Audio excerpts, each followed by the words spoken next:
દુનિયાના સ્પેન દેશમાં બનતા વરસાદી વીજળીથી થતા અકસ્માતો સામે સુરક્ષા આપતા ઉપકરણો હવે ગુજરાતના સુરેન્દ્રનગર જિલ્લાની કંપની દ્વારા ભારતમાં ઉત્પાદન થશે। દેશમાં બનતા બહુમાળી ઇમારતો અને ઔદ્યોગિક એકમોમાં ગ્રામ્ય વિસ્તારોમાં વરસાદી વીજળીથી થતા અકસ્માતોથી જાનમાલના નુકસાનો વધ્યા છે। ખાસ કરીને થોડા વર્ષોથી ગુજરાત રાજ્યમાં બહુમાળી બિલ્ડિંગો અને ગ્રામ્ય વિસ્તારોમાં વીજળી પડવાથી માલ સામાનના નુકસાન સાથે નુકસાન વધી રહ્યું છે અને રાજ્યના અલગ અલગ જિલ્લામાં વરસાદી વીજળીના અકસ્માતના કારણે પશુઓ અને માનવીય મૃત્યુ આંકમાં સતત વધારો થઈ રહ્યો છે, જેની પાછળના કારણો એવા છે કે દેશમાં રહેણાંક અને ઔદ્યોગિક ઇમારતોના બાંધકામ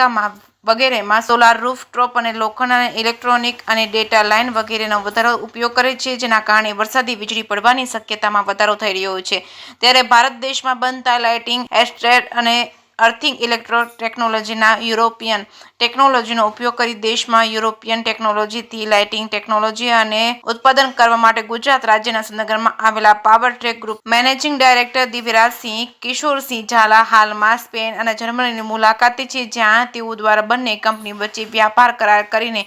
ખૂબ ટૂંકા સમયમાં ઉત્પાદન સુરેન્દ્રનગરમાં થાય તેમના માટે અતિ મોડર્ન ટેકનોલોજીની ફેક્ટરી બનાવી ઉત્પાદન ચાલુ કરાશે, જેનાથી સુરેન્દ્રનગર જિલ્લાની પ્રોડક્શન દુનિયાના અનેક દેશોમાં એક્સપોર્ટ કરાશે અને જિલ્લામાં એક નવી રોજગારીની તકો ઊભી કરાશે। જેકેએસમી ગુજરાતી સાથે મહેશ ઉતરિયા, સુરેન્દ્રનગર।